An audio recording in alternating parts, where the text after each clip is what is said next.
Welcome back. રાજકોટમાં આરએમસીની general સભામાં હોબાળો થયો। વોર્ડ નંબર 7ના કોર્પોરેટર નેહલ શુક્લની સૂચક ગેરહાજરી જોવા મળી।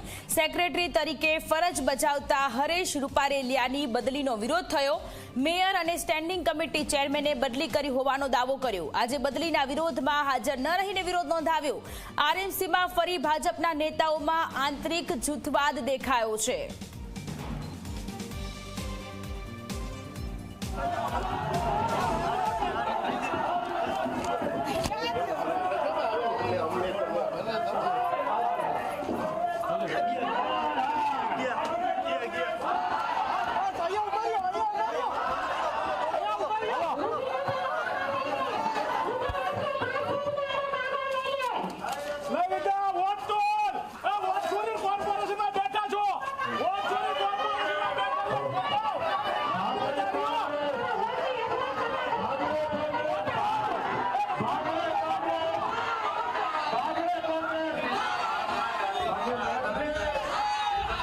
સંવાદદાતા ગૌરવ દવે ફોન લાઈન પર જોડાયેલા છે। ગૌરવ, રાજકોટમાં આરએમસીની જનરલ સભા મળી જેમાં હોબાળો થયો છે કારણ કે વોર્ડ નંબર 7ના કોર્પોરેટર નેહલ શુક્લની ગેરહાજરી હતી।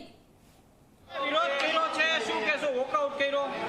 વોકઆઉટ એટલા માટે કરવામાં આવે, ભાજપના કોર્પોરેટર પેટા પ્રશ્ન પૂછે તો બોર્ડમાં પૂછવા દે છે, તો અમે કોંગ્રેસનો પણ અધિકાર છે કે એને પેટા પ્રશ્નનો જવાબ આપવો જોઈએ। પણ રાજકોટના મેયરશ્રી પણ ભાજપના જે ભ્રષ્ટાચારી ગેંગ રહ્યા એના સભ્ય નથી હોવા છતાંય મારે આજે કહેવું પડે છે કે એ ભ્રષ્ટાચારી ગેંગની સાથે રહીને ચાલી રહ્યા છે। ભાજપના જે 3 ભાગ પડી ગયા છે, આપે જોયું છે આજે જે સારા માણસ છે, શિક્ષિત છે, જે પોતે પોતાનો અવાજ પ્રજા માટે ઉઠાવી શકે છે, એવા માણસને આજે બોર્ડમાં હાજર નથી રહેવા દીધા।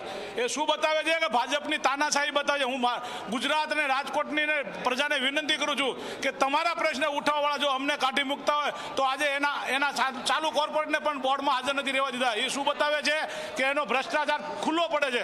રાજકોટમાં બહેનોની દશા તમે જુઓ, કોર્પોરેટર ચેરમેન દરજ્જાના શાસક પક્ષના નેતા હોય એને જો જાહેરમાં રોવું પડતું હોય પ્રેસ મીડિયાની સમક્ષ, એ બહુ શરમજનક બાબત છે।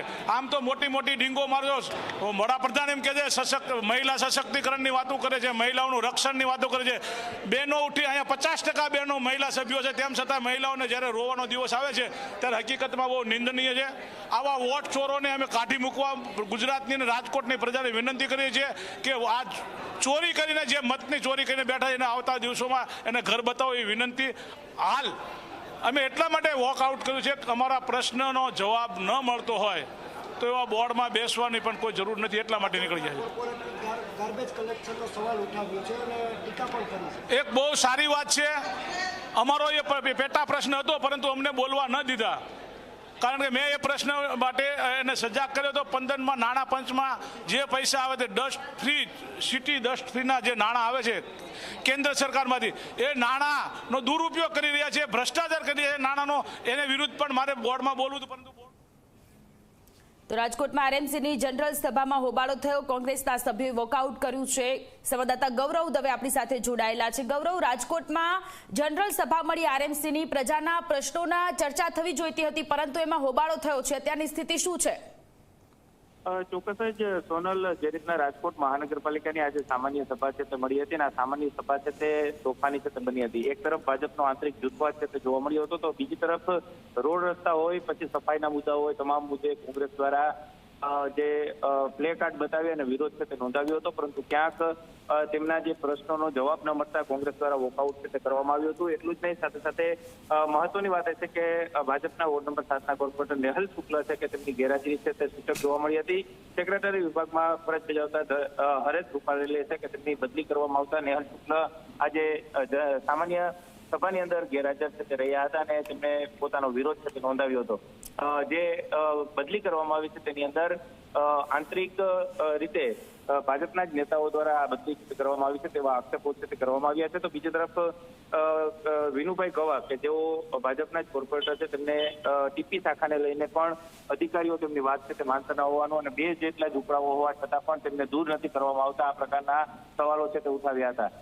ખાસ કરીને મેયર અને સ્ટેન્ડિંગ કમિટીના ચેરમેન છે તે સ્વ બચાવની અંદર સામે આવ્યા હતા, કારણ કે જે રીતના શાસક પક્ષના નેતા લીલુબેન જાદવના ડ્રાઈવરોની જે છૂટા કરી દેવામાં આવ્યા અને તેને લઈને પણ સવાલો જે ઉભા કરવામાં આવ્યા હતા। આ તમામ મુદ્દાને લઈ અને ક્યાંક મેયર અને સ્ટેન્ડિંગ કમિટીના ચેરમેન બચાવની મુદ્રામાં આવ્યા હતા. જે જનરલ બોર્ડ છે તેની અંદર વોટ ચોરીના નારા પણ લાગ્યા હતા અને કોંગ્રેસ દ્વારા વોકઆઉટ છે તે જનરલ બોર્ડનું કરવામાં આવ્યું. જી ગૌરવ, આભાર તમામ વિગતો માટે.